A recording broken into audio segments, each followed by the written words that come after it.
itu percaya juga dengan teman seiman. Ini ya Carol mau bantuin kamu loh. Saya mau ngasih tahu itu. Terima kasih Pak Carol kalau mau membantu. Silakan Pak Carol. Iya, di sini Carol mau bantu. Makanya kamu itu jangan menyepelekan orang lain.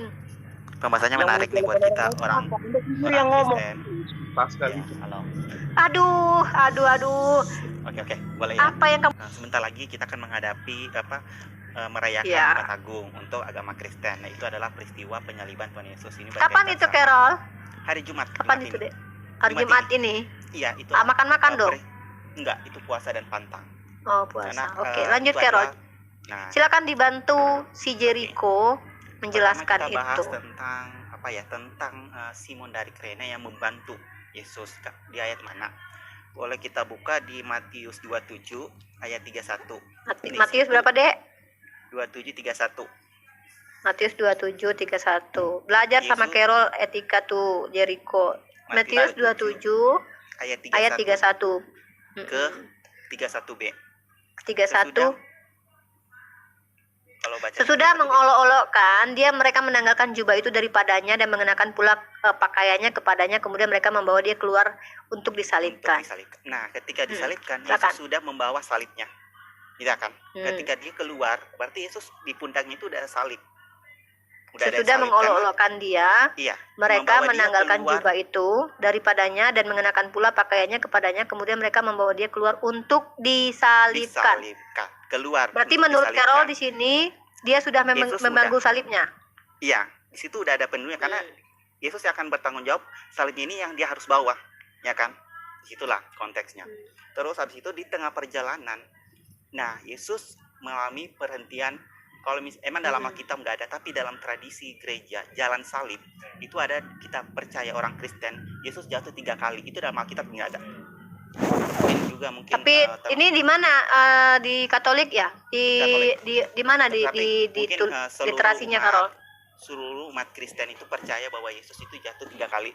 Mungkin Don Free atau Jericho bisa bantah kalau emang nggak percaya bahwa Yesus jatuh 3 kali, tapi saya rasa Ya, Yesus jatuh 3 kali. Karena Yesus jatuh 3 kali itu, tentara Romawi melihat Yesus akhirnya tapi itu akhirnya nggak ditulis dalam Alkitab. Ya, Ya, tidak itu tertulis. nggak tertulis dalam Alkitab. Ya, Jadi, ya sudah. untuk Kalau di teman-teman dalam Muslim, iman Katolik di mana itu tertulis Carol? itu ada dalam ajaran gereja.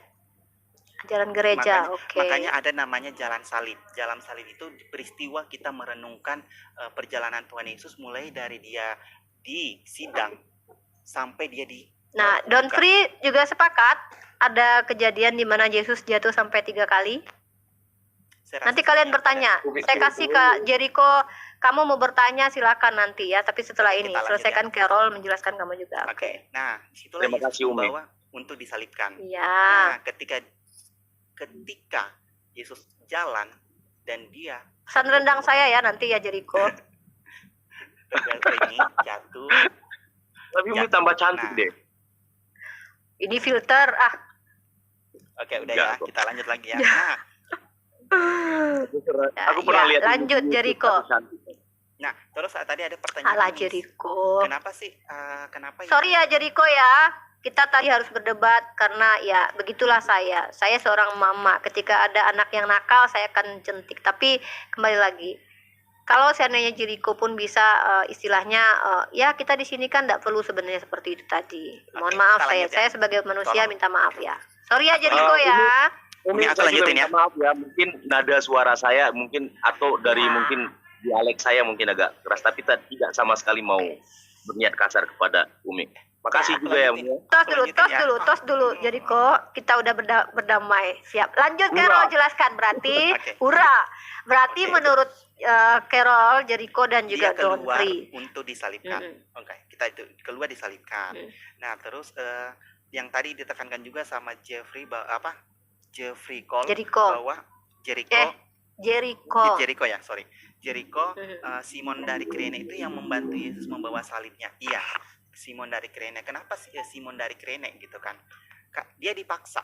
Ini murid Yesus ya? Simon Kirene ini Bukan, murid Yesus bukan. yang Dia adalah bukan. pedagang yang datang untuk menyaksikan ada apa sih ini, ada heboh apa gitu. Kayak kalau misalnya kita narasikan, ini ada apa sih, ada apa gitu. Nah dia lihat, oh nggak ada tahu Yesus apa-apa nih. tiba-tiba disuruh aja benar. gitu ya. Benar, intinya Oke. itu. Nggak tahu apa. Kasihan karena banget lagi heboh dia ya. kan. Iya, karena dia dipaksa. Iya, nih. iya. Dan itu bisa kita lihat di Untung lanjut ke bukan Don 32. Free. Kita lanjut ke ayat 32. Orang itu Lanjut mereka 32. Iya, 32b. Ketika mereka berjalan keluar kota, mereka berjumpa dengan seorang dari Kirene yang bernama Simon. Orang itu mereka paksa untuk memikul salib Yesus. Nah, kenapa Ya. dipaksa? Kenapa dipaksa? Karena Kenapa? pada saat itu, karena kekaisaran Romawi itu ketika kita disuruh, berarti kita adalah orang pemberontak. Ketika kita misalnya ayo bantu gitu kan. Kalau lu nggak mau bantu, berarti lu memberontak, melawan kaisar, melawan pemerintahan. Oke? Dapat Berarti setelah itu Yesus megang salibnya atau dia jalan biasa Enggak, aja? Terus jalan biasa, Simon yang jalan melanjutkan. biasa. Simon yang melanjutkan sampai Oke. ke akhir, Sampai ke karena Golgota. sampai Golgota. Sampai ke Golgata. Dan Simon Oke. setelah itu kemana? Simon saat itu udah nggak dijelaskan lagi karena emang tokoh utamanya lah Yesus gitu. Artinya Jadi peran Simon Simon tak sampai peduli itu lagi. sudah selesai. Selesai Kasian kali dia, ya udah. Ya. Peran utamanya kan tokoh utamanya Yesus yang ceritakan gitu. Kalau misalnya Iya, Simon itu baiklah. Alkitab itu udah akan setebal tebal banget. Oke, gitu oke. semuanya. Sekarang gantian. Jericho, silakan kamu bertanya. Ayat berapa? Kemudian hadis berapa? Silakan. Apa yang kamu ingin tanyakan? Oke, tadi Oke, apa lagi makasih, yang Mia. masih perbincangan? Ya. Menarik Silakan nih, dulu, karena- dilanjutkan dulu. Karena kita akan merayakan tentang peristiwa penyaliban Tuhan Yesus, dan itu sebenarnya teman-teman Kristen itu harus juga sekarang udah lebih katam, udah lebih mengerti ketika memasuki peristiwa ini yang kita rayain adalah Jumat Agung, mulai dari Yesus mulai Yesus diadili. Terus tadi ada yang menarik nih, murid-murid Yesus melarikan diri. Ya, itu aku mau juga Iya. bahas. Itu yang Yesus ditangkap ayat 56. Coba Uni baca Matius 26. 56. Sebenarnya Matius itu 26 ayat 56. Matius 56. 26, 56. Murid Yesus lari. Ya, 26 ayat 56. Akan tetapi semua ini terjadi supaya genap yang tertulis dalam kitab nabi-nabi. Lalu semua murid itu meninggalkan dia dan melarikan diri. Di sini warna hitam. Nah, Berarti ini bukan perkataan ya. Yesus. Bukan perkataan Yesus. Kenapa? Jadi kenapa dan bukan perkataan Yesus dan bukan juga kata Matius. Berarti Karena ini itu adalah supaya genaplah kitab para nabi, nubuat para nabi, bahwa semua murid itu meninggalkan dia dan melarikan diri. Oke? tapi Berarti faktanya iya kan? Faktanya dia melarikan diri atau tidak? enggak semua. Ada satu murid yang dikasih Yesus, yaitu Yohanes. Loh, berarti tidak tergenapi dong kitab para nabi. Dia lari ini adalah pada saat Yesus ditangkap. Tapi pada saat Yesus mati, ada satu murid yang hadir. Beda. Pada saat Yesus ditangkap, Berarti gini, murid lari. tunggu. Berarti gini, ketika ditangkap dia lari, ketika disalib dia datang gitu. Ngapain dia lari Ya, coba? karena takut. Namanya ketakutan. Oh, tapi Iya, ketakutannya udah hilang ketika Yesus disalib. Mereka sembunyi-sembunyi mengumpat untuk melihat Yesus. Oh, Sama kayak sembunyi-sembunyi. ibunya Tapi nggak juga, ketahuan ya? Maria juga kan ibunya dia tuh mengikuti Yesus itu kalau nonton film film Ya, penyaliban penyaliban Tuhan Yesus. Maria itu ikutin Yesus itu Ngintip-ngintip. ngintip gitu semuanya sama muridnya juga. Ya, sama Yohanes. berarti melihat dari jauh, gitu Dari kan? jauh. Jadi mereka nggak mengikutin yang seperti para serdadu itu mengikuti Yesus gitu. Tapi mereka dari sembunyi-sembunyi ngintip-ngintip. Kita bisa lihat kan ada murid Yesus yang dikasihnya itu di Yohanes 25 19 ayat 25.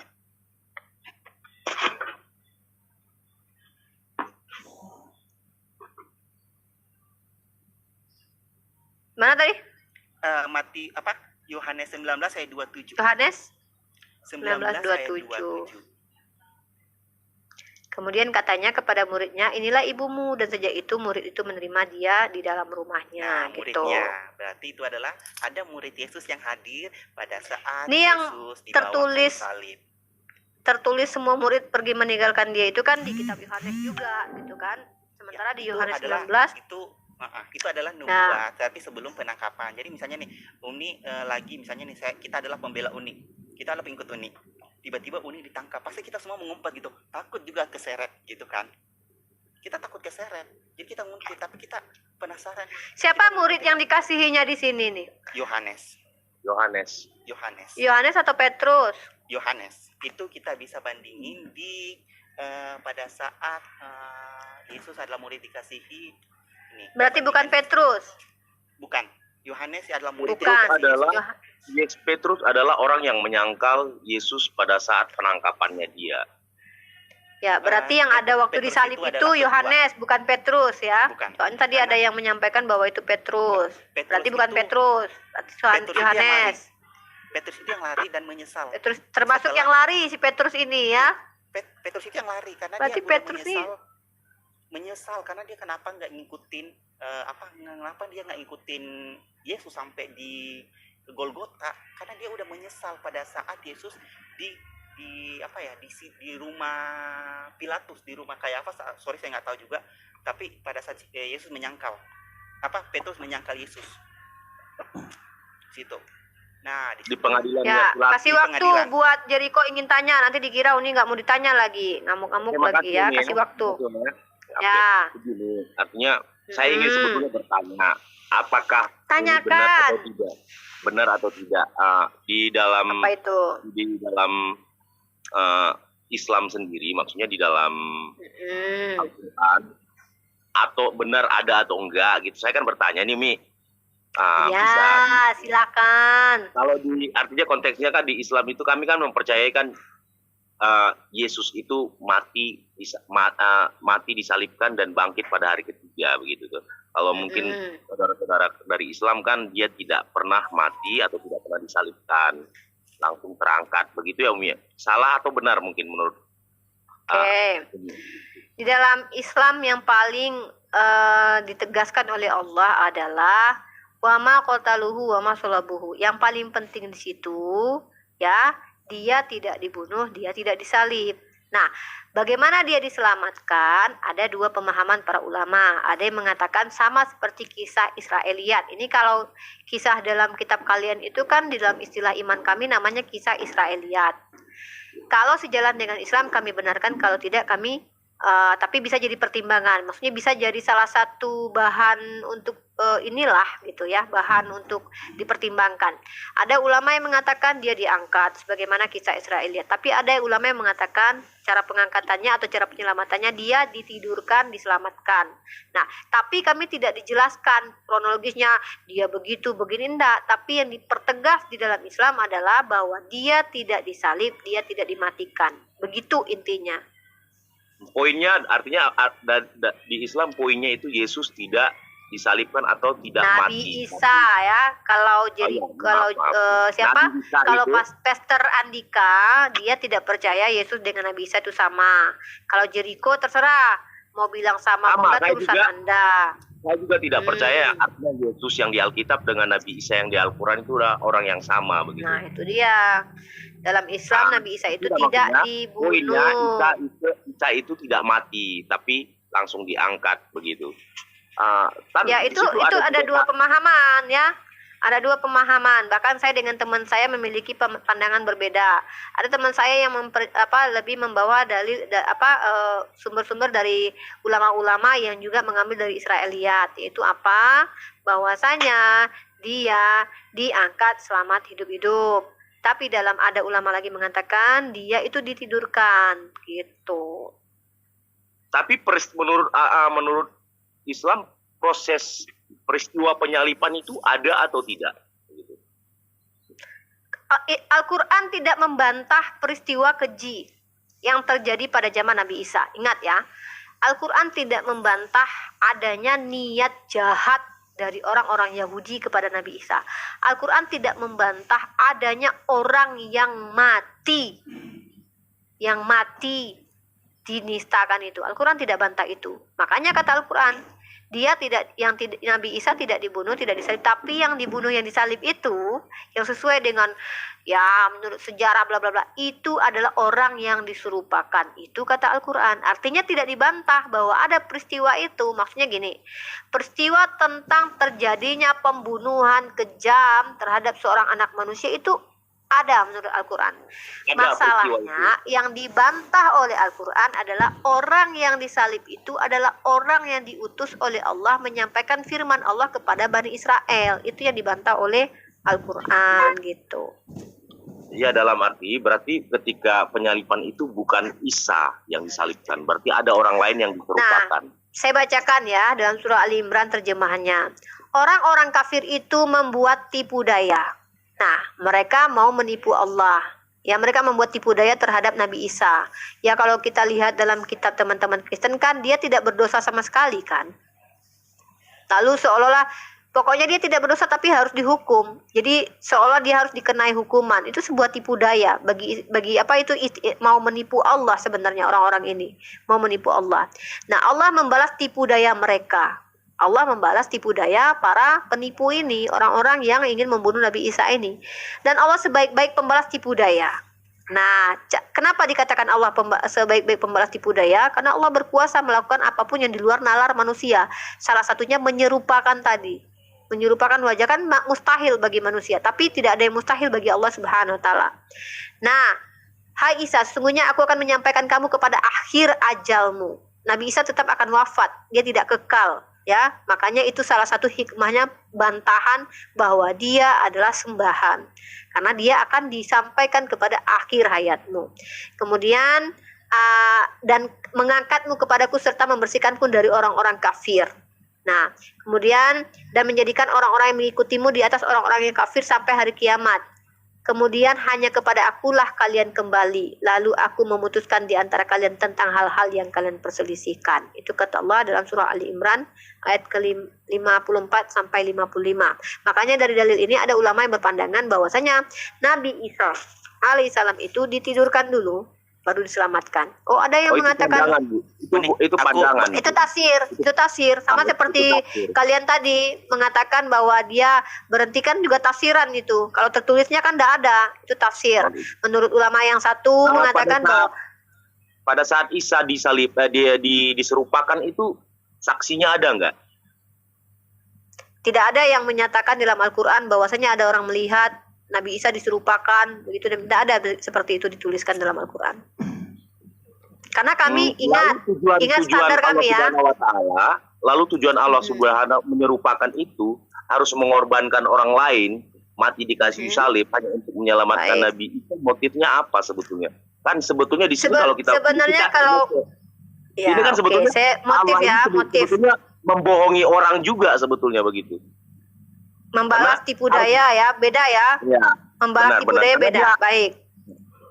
Dia harus menipu daripada yang melihat daripada peristiwa itu terjadi. Ya, orang yang menipu Allah, maka dia sedang menipu dirinya sendiri. Ingat itu ya.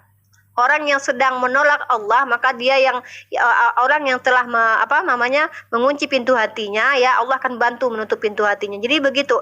Dalam Islam itu begitu. Allah itu maha kuasa, maha kaya, tidak butuh manusia. Allah tidak butuh manusia, tapi manusia yang butuh Allah. Kalau manusia itu mencoba menipu Allah, dia menipu dirinya sendiri, ya. Tapi kalau Anda bertanya seperti itu, sebenarnya itu hal yang aneh. Karena begini, nih ya. Ntar saya kasih sebuah ayat buat Anda. Ya, ntar ya. Oh, ntar. Ini bagus nih. Buat renungan Anda ya. Ini buat jawab nih sama komen netizen supaya nggak spam banget di chat berulang-ulang muncul. Jadi baca Alkitab itu berkali-kali ya. Ada ayatnya Simon memikul salib. Di Alkitab itu kata ntar, Simon saya itu jawab dulu banget tentang Al-Quran. Ntar ya. Itu kayak ini saya kan pertanyaan motivasi Allah katanya kan. Nah, artinya motivasi Allah tujuannya untuk jadi begini, di dalam iman Islam Allah itu membalas tipu daya. Orang yang menipu Allah sejatinya sedang menipu dirinya sendiri. Orang yang berniat jahat kepada orang lain sejatinya sedang berniat jahat kepada dirinya sendiri. Nah, pertama, Allah menyelamatkan Nabi Isa alaihissalam karena Nabi Isa adalah hamba Allah, Rasul Allah yang memang layak dan pantas diselamatkan. Makanya Allah katakan dibersihkan dari orang-orang kafir, orang-orang yang sudah menolak. Bayangkan, dia diutus kepada satu kaum yang ditolak oleh kaum itu, maka Allah selamatkan. Itu yang pertama adalah hak Allah dan kehendak Allah terhadap nabinya. Nah, kemudian bicara tentang hal itu, di dalam iman Islam, kami percaya orang yang jahat itu berhak mendapatkan hukuman jahat juga. orang yang ingin menyesatkan dirinya berhak juga untuk disesatkan. Artinya kalau dia memilih sesat, maka dia akan tersesat. Dalam Islam itu karena punya free will ya. Tapi aneh kalau Anda bertanya kepada saya tentang hal itu ya. Saya pengen Anda baca kitab Amsal pasal 21 ayat 18. Jujur Anda tanggapi hal ini. Kalau Anda katakan, kenapa kok Tuhan...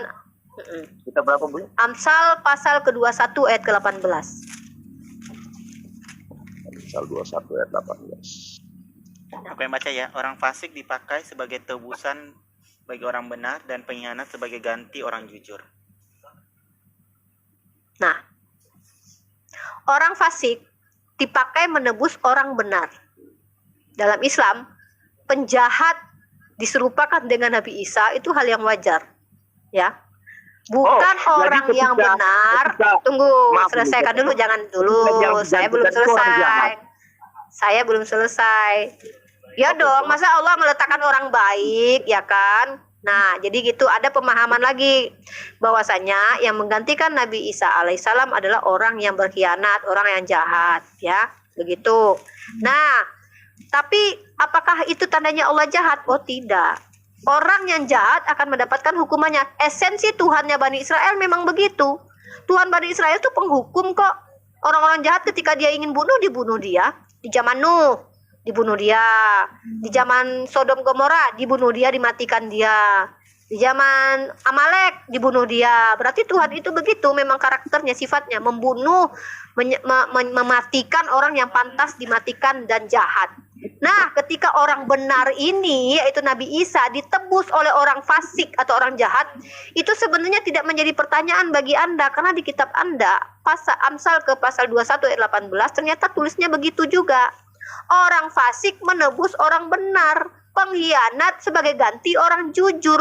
Bukan malah sebaliknya, orang benar, orang baik, orang soleh menggantikan orang jahat, menebus dosa. Kan begitu? Itu dia. Enggak, maksudnya kita konteksnya ini bicara tentang fakta sejarah penyaliban itu disalib atau tidak. Versi Islam tidak pernah disalibkan, mati. Iya, kan dalam Islam begitu. Dan kenapa ini? Di dalam iman Yahudi, Anda kalau baca di dalam Talmud ya, ini informasi ya. Kalau kita bicara Kristen itu banyak dapat informasi dari orang Yahudi. Yosefus, siapa sejarah-sejarah itu orang Yahudi. Bahkan penulis kitab kalian diimani banyak orang Yahudi. Sementara orang Yahudi sendiri mengatakan Yesus itu mati dirajam sama dia. Yesus dikatakan mati dirajam sama orang Yahudi. Ada literasinya dalam kitab Talmud. Nah, kami tidak percaya literasi, kami percaya kitab kami, begitu. Kami tidak pernah percaya literasi itu apa? Literasi itu apa? Kitab suci itu termasuk literasi.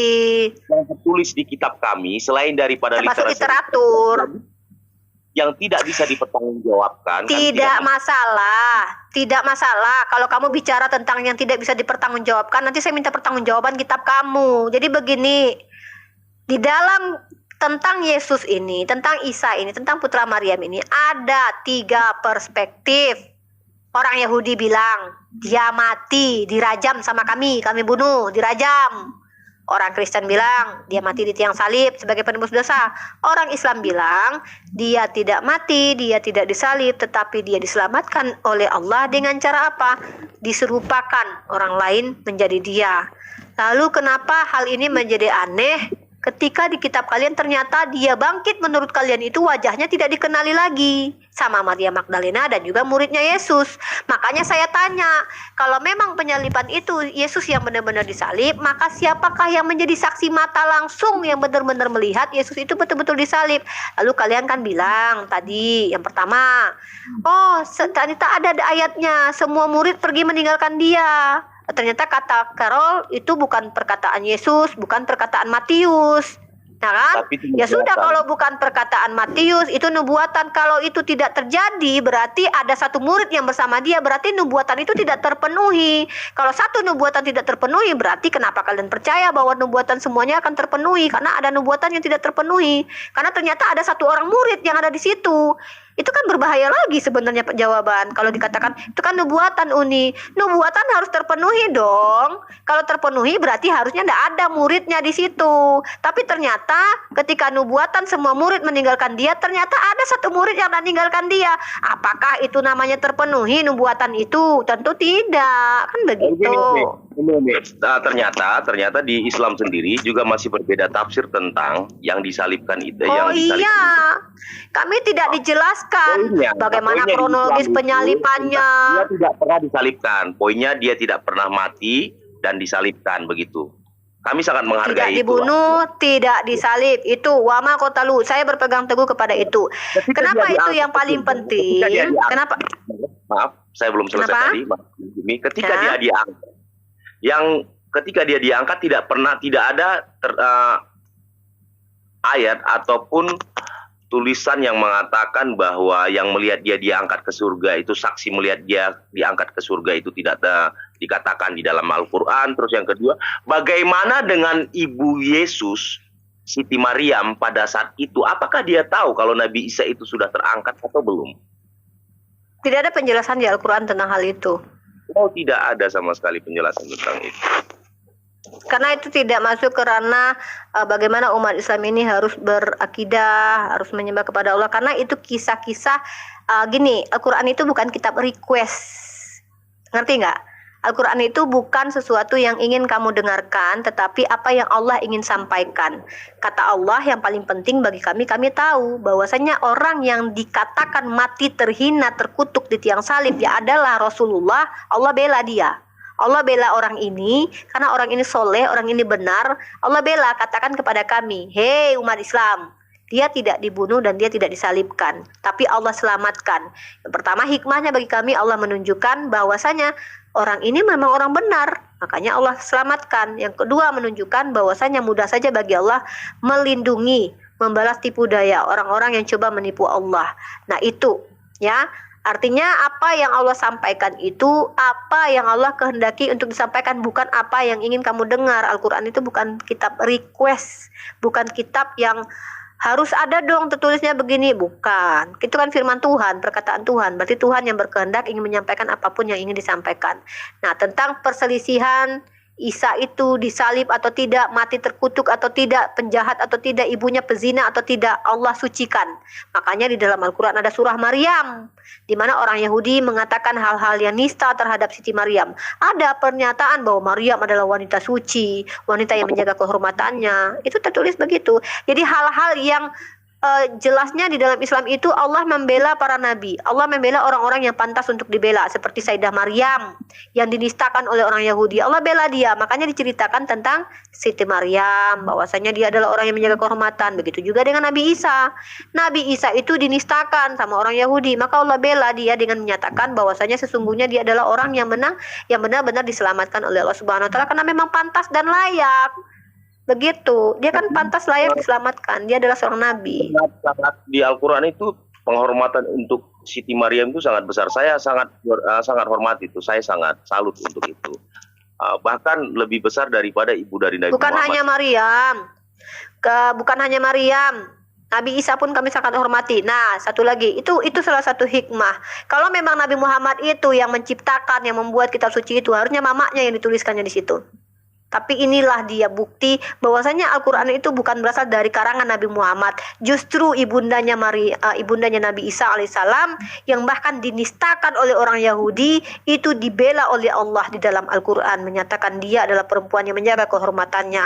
Ya, harusnya Nabi Muhammad, kalau saya ngarang buku, mendingan keluarga saya yang saya tulis. Saya bikin bapak saya, mama saya, anak saya. Tidak ada. Itu kenapa bahkan Nabi Muhammad hanya berapa kali namanya disebut, sedangkan Nabi Musa paling banyak namanya disebutkan. Kenapa? Karena memang Al-Quran ini firman Tuhan. Tuhan yang berkehendak ingin menceritakan apa yang ingin disampaikannya. Dan dia membela siapa-siapa yang dinista dan dihinakan. Penistaan terhadap Nabi Musa, misal penistaan terhadap Nabi Isa, penistaan terhadap Nabi Daud, Allah bersihkan di dalam Al-Quran. Allah berikan infonya kepada kami. Gitu ya. Terima kasih Ume, saya hormati itu. Tapi ketika Allah, misalnya contoh begini, ketika Allah menyampaikan firman-Nya ke para nabi begitu ya kan, ke para nabi, contoh ketika Allah menyampaikan firman-Nya ke, anggaplah ke Nabi Isa atau ke Nabi Musa atau Abraham, itu kan jelas tidak menggunakan, dia jelas menggunakan bahasa yang digunakan oleh para Nabi Isa, begitu. Nabi Isa, Nabi Abraham, atau Nabi Musa. Jadi kalau seperti Nabi Musa, ketika Allah menyampaikan firman-Nya, otomatis Allah akan menggunakan bahasa Ibrani, karena mereka itu menggunakan bahasa Ibrani, tidak mungkin menggunakan bahasa Arab. Lalu ketika firman yang disampaikan kepada Nabi Musa itu menggunakan bahasa Ibrani, dan Musa menerima firman itu bahasa Ibrani, kita sepakat dulu tentang itu. Ketika Musa menerima firman itu dengan bahasa Ibrani, lalu firman itu kembali disampaikan ke Nabi Muhammad melalui malaikat Jibril dengan menggunakan bahasa Arab. Dengan menggunakan bahasa Arab, artinya ketika Allah menyampaikan firman kepada Nabi Musa menggunakan bahasa Ibrani, Allah sendiri sebetulnya sudah tidak menggunakan bahasa aslinya lagi, bahasa Nabi Musa. Poinnya biar nggak bertele-tele, biar saya menangkap. Artinya ketika Musa menyampaikan kata-kata kepada para umatnya pada saat itu, para umatnya itu kan menggunakan bahasa Ibrani. Lalu Allah sendiri nyontek kembali kata-kata yang dikatakan Musa untuk disampaikan kepada malaikat Jibril dan disampaikan kepada Muhammad dengan menggunakan bahasa Arab, begitu. Allah kembali mengutip kata-kata Nabi Musa dengan menggunakan bahasa Ibrani yang disampaikan Nabi Musa. Lalu disampaikan kepada malaikat Jibril, lalu menyampaikan, harusnya kan Allah menggunakan bahasa yang Musa katakan. Begitu. Menurut Anda, kan harusnya kan menurut Anda. Lalu kira-kira Musa menerima wahyu itu menggunakan bahasa apa? Ya, dengarkan dulu saya. Itu kan harusnya, berarti kan standar Anda. Emang Tuhan mengikuti standar Anda, kan tidak begitu? Saya jelaskan. Pertama tentang bahasa. Saya akan katakan bahwa Allah memberikan firman terhadap nabi-nabi menggunakan bahasa mereka, bahasa kaumnya. Sekarang saya tanya kepada Anda. Anda tahu tidak bahwasanya bahasa Ibrani dengan bahasa Arab itu serumpun? Salam aleichem. Itu apa bahasa Arabnya? Assalamualaikum. Dari mana Anda bisa membuktikan bahwa perkataan, lafaz-lafaz bahasa Ibrani yang disampaikan Tuhan kepada Musa itu benar-benar berbeda dengan bahasa Arab yang sampai kepada Nabi Muhammad SAW? Karena apa? Ada beberapa frasa, bahkan banyak sekali frasa yang sangat-sangat sama apabila dilafazkan dengan bahasa Arab. Banyak. Saya mengumpulkan banyak sekali kata atau frasa. Contoh milah. Anda tahu tidak apa arti milah? Milah kata orang Yahudi mengatakan ada perjanjian, maka kami dikatakan kalian mengikuti milah Ibrahim. Ternyata apa? Yang mengikuti perjanjian kekal antara Tuhan Ibrahim dengan Tuhan itu umat Islam, karena kami mengikuti milah. Milah ini bahasa Arab, padanan kata dalam bahasa Indonesianya disamakan dengan din, ajaran, syariat atau hukum. Tapi ternyata dalam bahasa Ibrani, dalam bahasa Yahudi ada milah ini sama dengan juga perjanjian. Nah, din di dalam surah Al-Fatihah itu ditulis sebagai hari penghakiman. Ternyata di dalam kitab Mazmur, din itu juga artinya adalah hari penghakiman. Ada banyak frasa-frasa yang sama antara bahasa Ibrani dengan bahasa Arab. Lalu buktikan kepada saya ketika Tuhan bicara itu frasanya jauh berbeda dengan bahasa Arab yang Anda dengarkan dari Nabi Musa. Karena mohon maaf, kitab yang Tanakh sekarang ini saya tidak percaya lagi bahwa itu originalitas yang benar-benar disampaikan Tuhan kepada Nabi Musa alaihissalam, ya. Saya percaya bahwa Nabi Musa memegang Taurat. Karena mohon maaf juga sekali lagi, bahkan yang kalian punya itu manuskrip atau teksnya, salinannya itu bertulis bahasa Yunani, yaitu Septuaginta, ya. Tolong tanya sama Karol kalau tidak percaya, karena manuskrip tertua yang berbahasa harusnya pakai bahasa Nabi Musa itu tidak ada lagi autografanya. Yang ada apa paling tua? Septuaginta yang sudah berbahasa Yunani, disalin ke bahasa Yunani. Nah, kemudian kata Anda Allah mencontek. Nah, ini dia menariknya.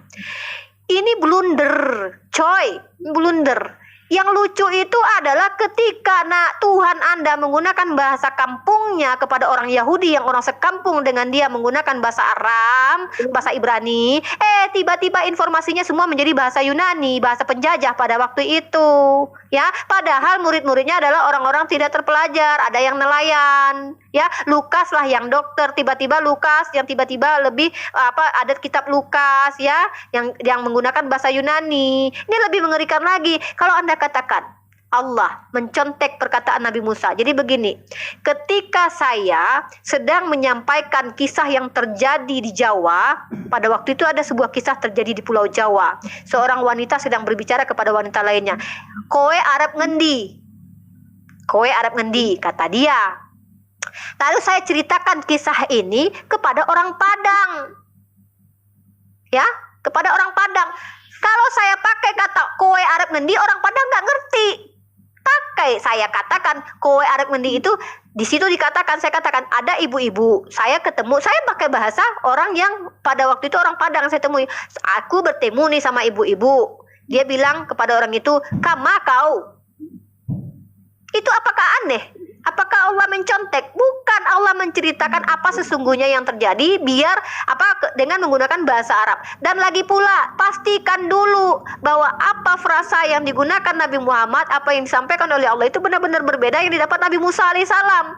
Buktikan firman Tuhan turun itu menggunakan bahasa Ibrani yang Anda pahami di kitab Anda ini. Mana buktinya itu? Rekaman suaranya mana? Lafaz-lafaznya mana? Ada nggak? Bahwa itu benar-benar berbeda. Karena apa? Banyak frasa-frasa bahasa Ibrani yang sama dengan bahasa Arab. Contoh, Salam alaikum tadi, Assalamualaikum dalam bahasa Arab. Kemudian Al-Jabbar, Al-Jibor dalam bahasa Ibraninya. Elohim, Ilahi. Eli, Eli lama sabaktani. Ilahi, Ilahi limaza tarakatni. Jadi ketika hanya contoh nih, orang Melayu bahasanya kurang lebih dialeknya berbeda, ternyata maknanya, lafaznya hampir sama. Di mana itu dikatakan mencontek, ya? Dan lagi pula bukan hal yang aneh, itu tidak membuktikan bahwa Allah itu bukan Tuhan dan tidak membuktikan bahwa Al-Quran itu bukan firman Tuhan. Justru blundernya Anda. Tuhan Anda pakai bahasa Ibrani, ngomong sama orang kampungnya bahasa Ibrani, bahasa Aramaik, tiba-tiba kitabnya pakai bahasa Yunani. Padahal murid-muridnya orang katanya dari apa? Dari nelayan, ya? Tiba-tiba kok pakai bahasa penjajah pada masa itu? Ini blunder Anda ini kalau nanya masalah ini, gitu loh. Tidak blunder. Kalau itu blunder. Kalau menurut Anda aneh, itu justru yang aneh itu Tuhan Anda pakai bahasa Ibrani, bahasa Aramaik, tiba-tiba kitab sucinya pakai bahasa Yunani. Yesus menyampaikan, ketika Yesus menyampaikan firman-firmannya, perkataan-perkataannya di zaman itu. Apa? Di zaman itu, ya saya dengarkan dulu. Ya, di zaman pakai bahasa apa? Yesus itu orang Yahudi. Dia bisa menggunakan bahasa Aram, dia bisa menggunakan bahasa Ibrani. Tetapi pada saat itu daerah Israel, Yudea itu dijajah oleh bangsa Romawi. Dan bahasa sama seperti bahasa Yunani sekarang ini, sama seperti dulu itu bahasa Inggris sekarang begitu. Bahasa Inggris sekarang artinya bahasa internasional yang digunakan pada saat itu. Jadi seperti Matius, Lukas, Yohanes, kalau mereka menuliskan itu ke dalam bahasa Yunani, ya sama seperti sekarang mereka itu menuliskan ke dalam bahasa Inggris karena tujuannya itu kitab itu ditulis awalnya untuk bangsa-bangsa Romawi, bangsa Yunani. Bagaimana mana tunggu. Ulangi. Kitab itu ditulis sebenarnya untuk orang Romawi. Begini, konsep kita tentang kitab itu harus sudah berbeda. Kalau di Kristen, kitab itu bukan kitab yang gedebuk jatuh dari langit. Jadi apa yang dari langit juga, Al-Quran juga nggak gitu. Al-Quran juga nggak gitu, bukan kitab gedebuk jatuh dari langit. Kitab kalian kan manuskrip yang ditemukan. Dari manuskrip itu kan kitab awalnya ada begitu. Awalnya ada dari manuskrip itu, justru manuskrip itu membuktikan bahwa kitab itu ada. Bukan diriwayatkan gitu, nggak begitu. Kalau diriwayatkan beda ceritanya dengan pengeriwayatnya saja sampai 400 tahun. Apakah itu bisa dijadikan? Bukan begitu. Seperti kitab Yohanes, Yesus hidup, Yohanes masih ada begitu. Ketika Yesus mati, Yohanes masih hidup begitu. Jadi jarak antara Yesus dengan Yohanes menuliskan kitab itu hanya bedanya 30 tahun. Penulisnya benar Yohanes. Benar. Penulisnya benar Yohanes. Oke. Benar Yohanes yang nulis. Oke, saya tanya sama kamu kalau memang benar Yohanes yang nulis. Ya. Kitab Yohanes. Maka kita akan bahas tentang benarkah penulis kitab Yohanes adalah Yohanes. Maka aku tanya sama kamu. Coba kamu baca Kata penutup dari kitab Yohanes.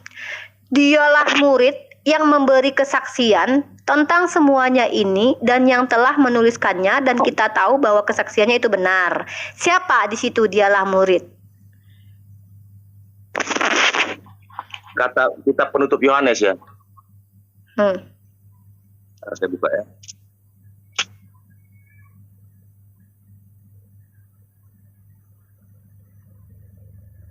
Ini akhirnya melebar kemana-mana sih sebenarnya, tapi ya nggak apa-apa, biar kamu ini aja, apa yang kamu argumenkan itu yang saya tanggapi.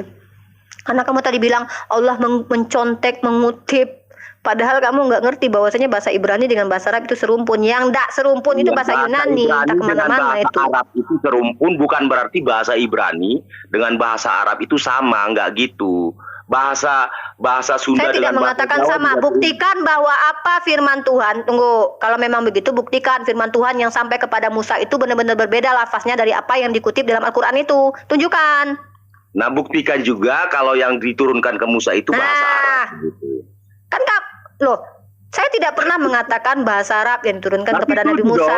Ketika lafaz-lafaz contoh. Itu dong yang saya katakan tadi, yang digunakan contohnya itu lafaz bahasa Ibrani. Salam alaikum. Contoh gini, ketika ada bahasa Arab Assalamualaikum, ternyata di dalam bahasa Ibrani itu salam alaikum. Karena ketika bahasa Arabnya ilahi ilazihi limaza.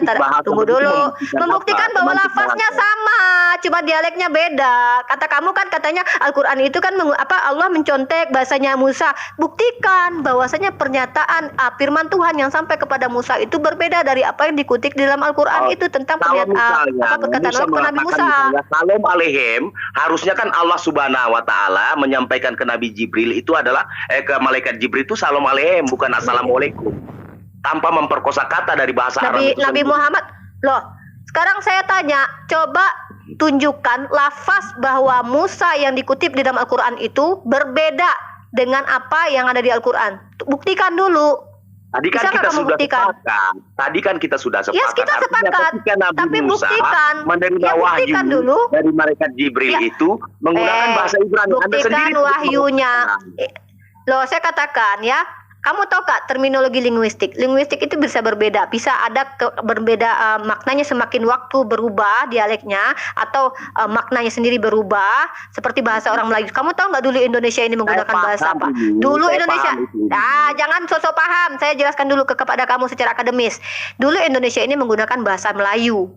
Nah ya, kamu tahu orang-orang Jambi, orang-orang dulu menggunakan bahasa Melayu. Tiba-tiba berjalannya waktu, bahasa Melayu itu hanya dipakai Malaysia, Singapura, Brunei, dan kita sudah menggunakan bahasa yang berbeda. Artinya ada perubahan, padahal awalnya bahasanya sama. Ya, tiba-tiba ketika kamu mengatakan sudah beratus tahun kemudian kamu katakan kok beda, buktikan perbedaannya lafaznya. Kalau kita bicara tentang bahasa Ibrani dengan bahasa Arab memang berbeda, tapi banyak lafaz-lafaznya yang sama. Ketika yang dikutip di dalam Al-Qur'an itu yang dikutip di Al-Qur'an itu kata kamu itu kan bahasa Arab. Tunjukkan bahwa itu berbeda dengan apa yang diterima Nabi Musa. Mana bukti suaranya? Kalau lafaznya berbeda, karena Al-Qur'an itu tradisi oral. Tadi Umi bilang kalau dulu Indonesia itu awalnya menggunakan bahasa Melayu. Iya, bahasa Melayu. Hendaklah firman Allah itu diturunkan dalam bahasa Melayu. Anggap ini berandai-andai aja kita, sama seperti ya, gitu. Terus masalahnya apa? Menggunakan bahasa Indonesia seiring dengan waktu karena mungkin banyak akar dari bahasa Indonesia ini berakar dari bahasa Melayu, gitu. Ya, terus masalahnya apa? Tidak juga semua bahasa Melayu yang ada sekarang itu bisa digunakan menjadi bahasa Indonesia. Artinya bahasa Indonesia yang sekarang ini tidak menjadi bahasa Melayu, begitu. Bahasa Melayu itu tidak menjadi bahasa Indonesia. Jadi ketika Allah Subhanahu wa taala menurunkan wahyunya melalui malaikat Jibril kepada Musa, misalnya seperti kata yang tadi Umi sampaikan, misalnya Shalom alaihim. Shalom alaihim. Harusnya Allah Subhanahu wa taala menyampaikan ke malaikat Jibril ketika Musa berkata Shalom alaihim bukan menjadi assalamualaikum. Kenapa? Musa mengatakan itu membuktikan bahwa apa yang dikutip Musa, apa yang dikatakan Musa itu tidak seperti itu. Yang harusnya Allah menyampaikan yang dikatakan Musa katanya apa, kalimatnya apa, itu juga. Itu harusnya menurut siapa? Tunggu. Harusnya menurut siapa? Menurut kamu? Emang Tuhan itu didikte kamu? Kamu aja jadi Tuhan sekalian. Jadi, Kok Umi, harusnya menurut kamu? Enggak, Umi. Jadi ketika Musa menerima Tunggu dulu. Standar ini. bahasanya apa? Saya mau tanya, kalau menurut kamu harus seperti itu Tuhan, itu menurut siapa? Menurut banyak orang, apa menurut kamu sendiri, atau menurut pasturmu, atau menurut ustadz, menurut kitab suci? Menurut Kalau siapa? menurut Umi apa? Enggak, menurut Umi. Menurut Umi lah. Tunggu deh.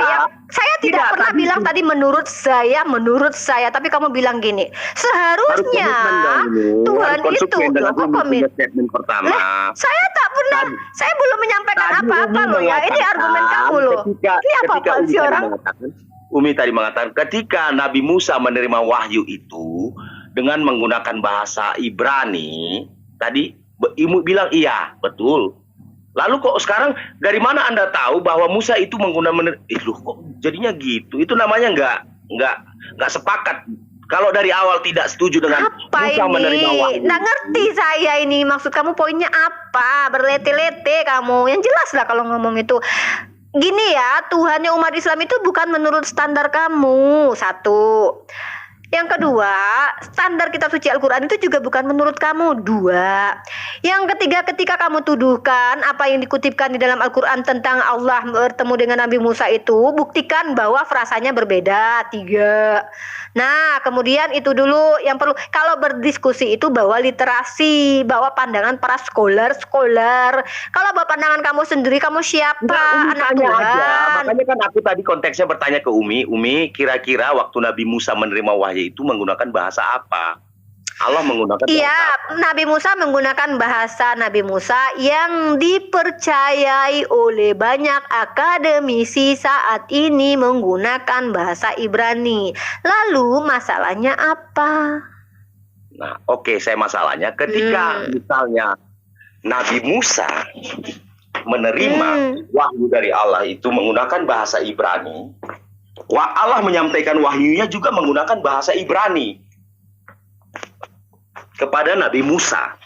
Lalu ketika Nabi Musa berkata-kata kepada para jemaatnya menggunakan bahasa Ibrani.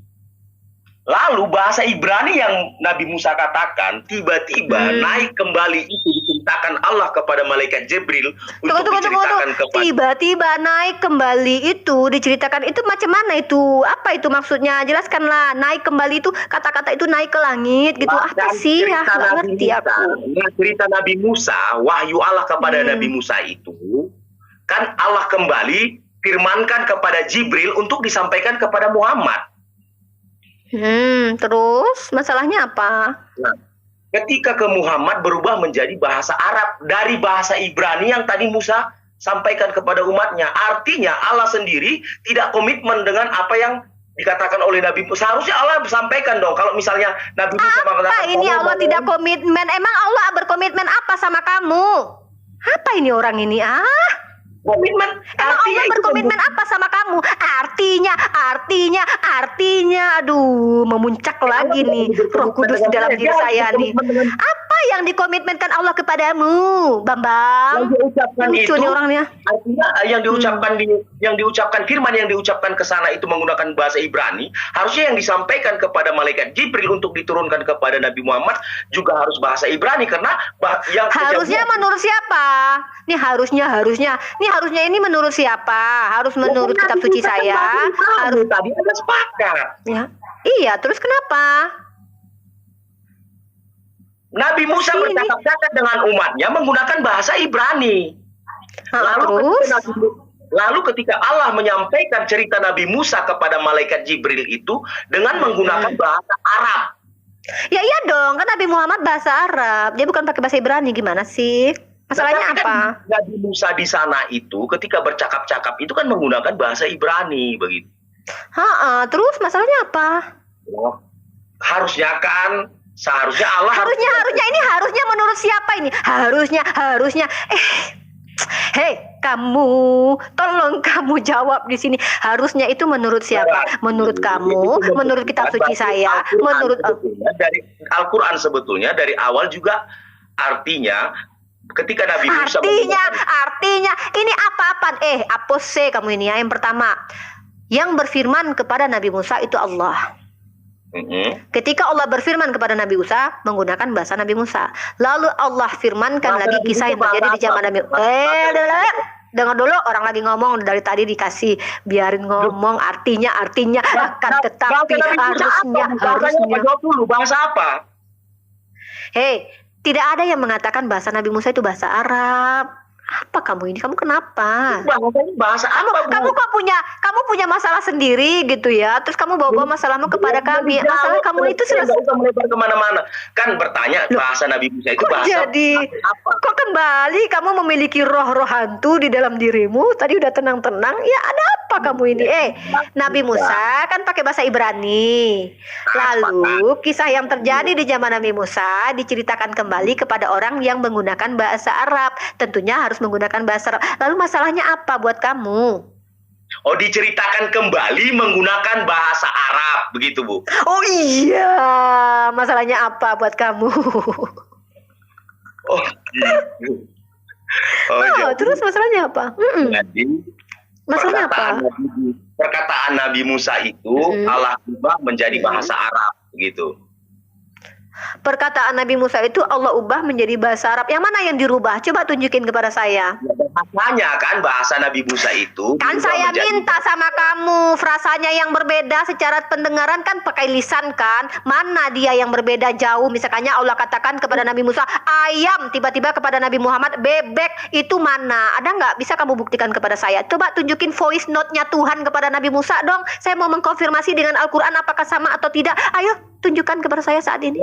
Sampai sekarang juga orang Arab dengan orang Yahudi, bahasa Ibrani dengan bahasa Arab, kadang-kadang mereka berkomunikasi juga nggak nyambung. Itu membuktikan bahwa memang satu semantik bahasa. Apa ini? Kadang orang Arab dengan orang Yahudi itu berkomunikasi itu nggak nyambung.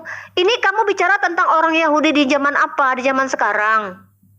Kamu tahu nggak, masalah bahasa itu kan sudah saya jelaskan, itu berproses ya. Terminologi linguistik itu berubah. Di awal ada yang pakai bahasa Melayu, tiba-tiba berubah menjadi bahasa Indonesia. Bahasa Indonesia ketika tersebar kepada daerah-daerah, ada bahasa Minang, bahasa Sunda, bahasa Jawa. Jadi ada perubahan-perubahan. Kalau kita mau bicara tentang bahasa zaman dahulu, pakai bahasa zaman dahulu. Ketika kamu katakan bahwasanya Allah merubah firman dari Nabi Musa kepada Nabi Muhammad, tunjukkan kepada saya frasa yang bagian mana yang dirubah sama Allah itu. Tunjukkan voice note Tuhan kepada Musa, biar saya konfirmasi di dalam Al-Quran apakah benar-benar berbeda sama sekali atau sama. Begitu caranya. Ini seharusnya menurut kamu. Kami beriman bukan menurut kamu ya. Lagi pula tidak ada masalah di dalam Islam ketika Nabi Musa diwahyukan bahasa Ibrani, lalu Allah ceritakan kembali apa yang pernah difirmankan atau apa yang pernah terjadi di zaman Nabi Musa kepada Nabi Muhammad yang menggunakan bahasa Arab. Ini tidak ada masalah bagi kami. Bukan berarti Tuhan itu tidak jadi Tuhan, Nabi tak jadi Nabi. Saya akan kasih contoh, perbedaan itu sangat menyolok. Mana itu yang paling sentral saja, yang paling pusat saja, penggunaan kata orang Yahudi dari dulu sampai sekarang. Apa? Nama Tuhannya mereka saja sudah berbeda. Oke, bagaimana orang Yahudi menyebutkan nama Tuhannya? Tolong jelaskan kepada saya. Ketika tunjukkan sampai sekarang, gimana orang Yahudi menyebutkan nama Tuhannya? Jangan lari dulu. Elohim itu nama Tuhan. Sebutan untuk Tuhannya mereka, Yahweh menyebutnya. Iya, di dalam bahasa Arab Elohim itu padanannya adalah ilahi. Ya, ilahi. Elohim. Yahweh di mana orang Yahudi menyebut nama Tuhannya dengan Yahweh? Jangan ngaco kamu inilah. Ngaco ini orang ini. Ngaco gimana? Bawa data, bawa literasi bahwa orang Yahudi menyebut nama Tuhannya dengan sebutan Yahweh. Orang Yahudi tidak berani menyebutkan Yahweh. Kata Yahweh. Enggak usah. Saya minta data. Jangan kabur. Tunjukkan data literasi bahwasanya orang Yahudi menyebutkan nama Tuhannya dengan panggilan Yahweh. Lah sampai sekarang orang Yahudi juga tidak pernah menyebutkan nama Tuhannya Allah. Kamu tahu tidak? Rabi Sadia Gaon menerjemahkan Yod He Vav itu menjadi Allah. Ketika kami tanya, kenapa sih kalian Kristen pakai nama Allah? Kalian menjawab, nama Allah itu sudah lebih dulu disebutkan sebelum Islam datang. Kami sudah dulu menggunakannya. Allah itu sudah ada zaman dulu. Giliran sekarang aja Yahweh, Yahweh, Yahweh, Yahweh. Orang Yahudi nggak ada tuh bilang-bilang. Makanya saya tanya, coba kamu lafazkan kembali bagaimana orang Yahudi menyebutkan nama Tuhannya. Nama Tuhan. Kalau di Islam itu Allah itu nama Tuhan. Tentang Yahweh itu ada pendapat yang mengatakan bahwa itu berasal dari kata eser ya. Jadi itu ada yang mengatakan itu generic name bukan proper name. Walaupun pada akhirnya ada yang mengatakan oh itulah proper name-nya. Makanya saya tanya sama kamu, gimana orang Yahudi menyebutkan nama Tuhannya? Elohim. Itu nama Tuhan bukan? Ya sama seperti di Islam yang tadi seperti itu. Udah nggak ngerti lagi sok-sokan kalau masalah ini kamu blunder nanti. Jadi gini, Elohim itu nama bukan nama Tuhan. Elohim itu gelar. Musa juga dikatakan Elohim di dalam kitab sucimu. Apakah dia juga Tuhan?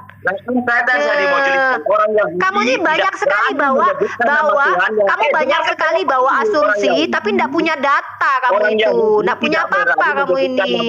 Bikin emosi saya lagi. Saya ingin dapat ilmu, bukan dapat asumsi. Makanya saya kesal sama kamu. Kamu bilang orang Yahudi tidak pernah menyebutkan nama Allah. Orang Yahudi selalu berbeda nama Tuhannya. Makanya saya tanya, coba kamu lafazkan kembali bagaimana orang Yahudi menyebutkan nama Tuhannya. Yahweh kata kamu. Makanya saya minta, siapakah nama orang Yahudi? Di manakah literatur yang mengatakan bahwa orang Yahudi menyebutkan nama Tuhannya dengan Yahweh? Jericho, ngaco kamu inilah, blunder kamu ini. Bikin saya yang malu loh. Saya bukan Kristen tapi saya yang malu loh. Kamu seharusnya bahwa apa kamu seharusnya emang ada di kitab suci nggak boleh Tuhan itu berfirman menggunakan bahasa lain, harus itu. Makanya kamu bawa asumsi pribadimu. Saya yang malu beneran loh. Mendingan Don. Saya masih mendingan Don. Salut ya. Saya terus terang ya. Karol di sini kalau nggak tahu dia katakan, Uni, saya pelajari dulu Uni. Itu namanya jiwa besar. Kamu udah nggak tahu apa-apa, banyak bicara, ditanya literasi, nggak ada nunjukin apa-apa. Saya kepret, jelek kamu nanti. Berarti kamu ganteng sekarang. Saya kepret, ganteng kamu nanti. Berarti kamu jelek sekarang. Gitu. Makanya beli rendang saya biar pintar kamu ya. Udahlah, ngaco ini orang ini nggak jelas. Umi besok listriknya pakai warna ungu, tambah kelihatan cantik. Gak usah kamu. Jadi itulah Jericho. Saya tanya sama kamu, ketika kamu mengatakan, Uni, harusnya bahasa itu dari mana dasarnya? Saya minta literasi. Misalnya ada tertulis di kitab suci Al-Quran, tidak boleh Allah itu berfirman menggunakan bahasa selain bahasa Arab.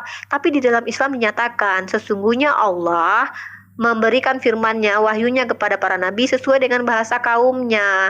Jadi ketika Allah menceritakan kisah yang terjadi sebelumnya, ya pasti menggunakan bahasa Arab karena ada dalilnya di Al-Quran. Sesungguhnya Allah memfirmankan wahyunya kepada nabi-nabi itu dengan menggunakan bahasa kaumnya, bahasa mereka. Lalu ketika kamu mempermasalahkan, lah kan Musa pakai bahasa Ibrani Uni, kenapa dikutipkan lagi menggunakan bahasa?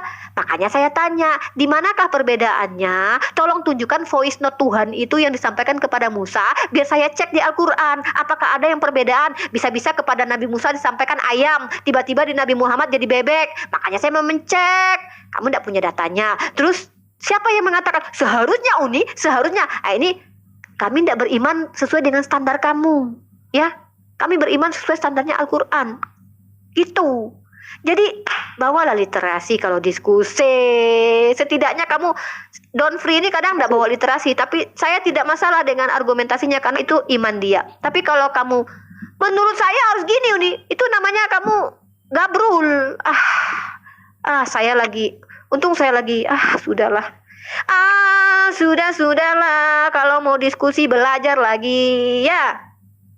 Kalau bilang orang Yahudi menyebut Tuhan nama Yahweh lagi. Astagfirullahaladzim. Untung saya ini orangnya baik hati dan tidak sombong. Jadi saya memang begini. Ada saatnya saya marah dan tegas, tapi ada saatnya saya lucu lihat kamu. Ini filter. Saya aslinya nggak secantik ini. Ini filter ini. Jadi gitu intinya ya Jericho. Siap Umi. Lain kali gini aja, Jericho, saran saya, gimana kalau kita bahas tema nama Tuhan dalam perspektif agama Yahudi, agama Kristen, dan agama Islam. Siapkah kamu? Besok kita jadwalkan, biar kamu cari dulu 1 harian penuh Jam ini berapa, Bu? literasi. Jam Itu jam berapa? 8. Jam 8. 8 pagi. Don't free yang jadi jam 8 malam lah. Jam 8 pagi pula.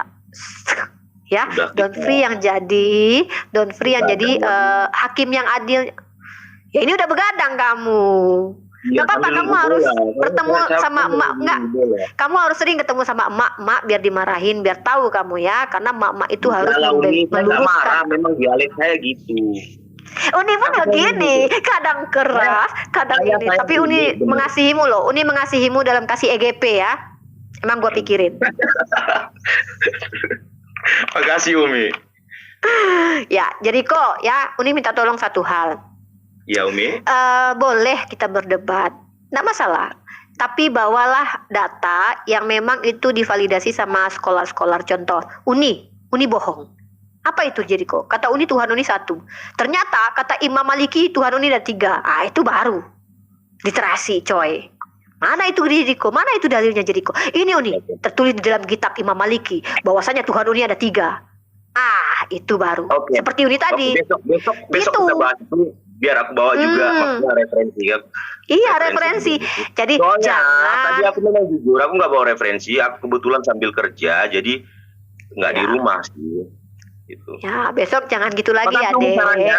Makasih, itu saran yang positif. Ya, itu harus begitu. Karena kita dalam ranah diskusi ini kita akan membawa keimanan dan keyakinan. Belum tentu juga apa yang kamu bicarakan ini mewakili seluruh umat Kristen. Jangan-jangan berbeda kamu dengan Kristen lain. Nanti mereka marah.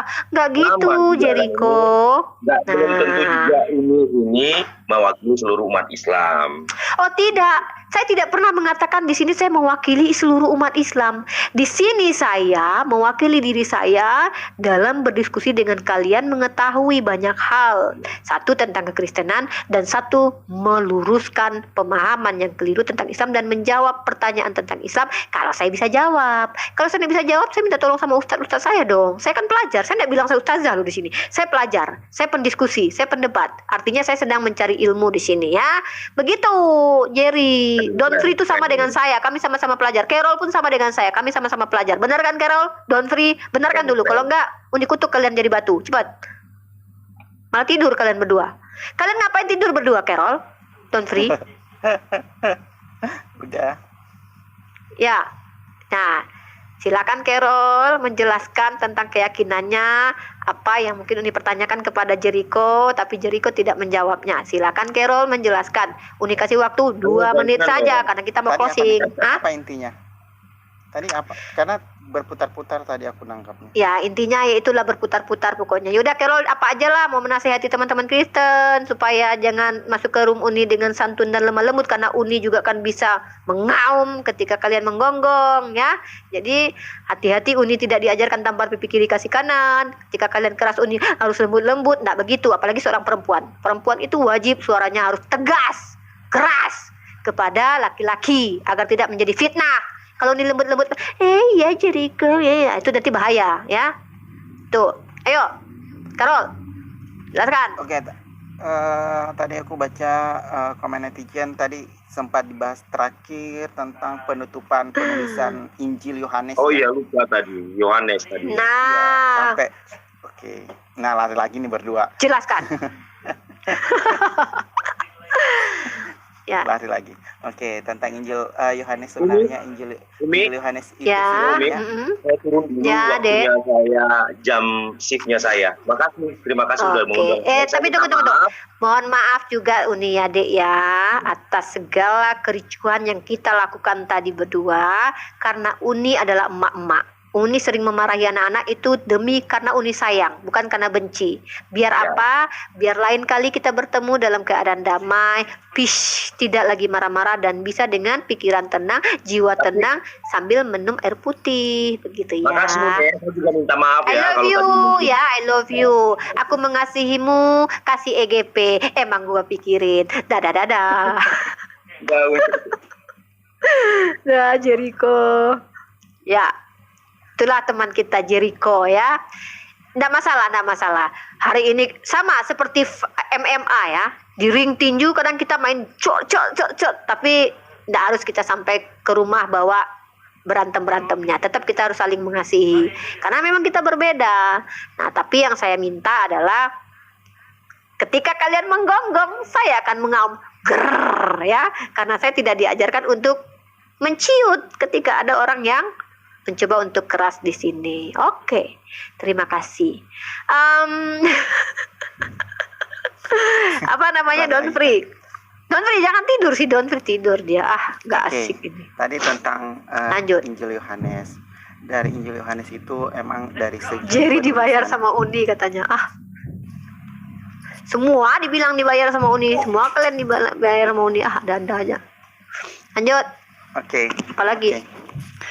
Jadi untuk penulisan Injil Yohanes itu sebenarnya dia menyajikan Injilnya itu secara reserve karena kalau misalnya kita bisa lihat di tadi penutup Injil Yohanes itu dialah murid. Kalau nggak salah tadi ya Uni sempat Uni baca, kalau aku nggak salah ingat di kalimat terakhir dialah murid. Nah di situ adalah menekankan bahwa dialah sendiri yang menuliskan ini sendiri, dialah murid. Dia tidak menunjukkan dirinya, saya lah Yohanes gitu. Dia nggak menulis karena Injil yang dituliskan oleh Yohanes sendiri ini adalah dia menuliskan Injilnya itu untuk ke orang-orang Mediterania. Dan penyajiannya itu model penyajian Injil dari Yohanes itu adalah reserve.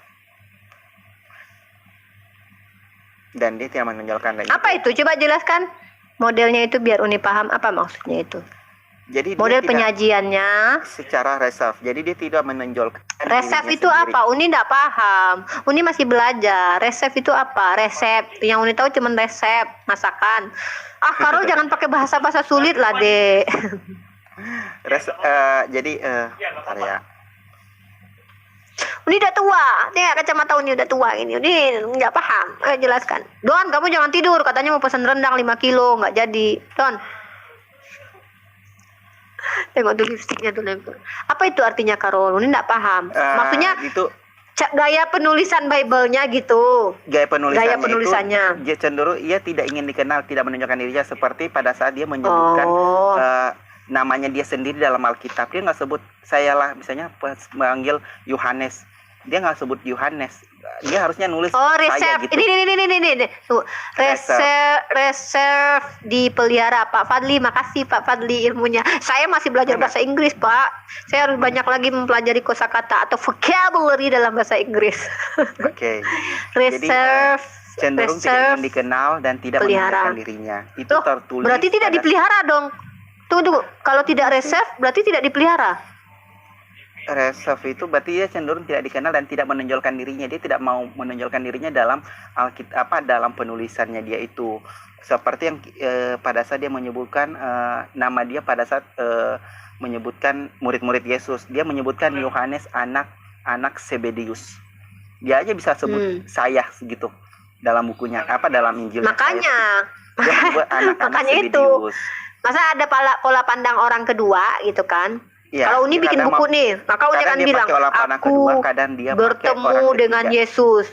Tiba-tiba kok ada yang bilang, Yohanes bertemu dengan Yesus. Tahu-tahu yang nulis Yohanes sendiri. Kalau secara kami umat Islam kan gini mikirnya, kalau buat teman Kristen tidak masalah. Bagi kalian itu bahwa cara penulisannya begitu-begitu itu kan tidak apa-apa iman kalian. Tapi kalau bagi kami, loh kok aneh?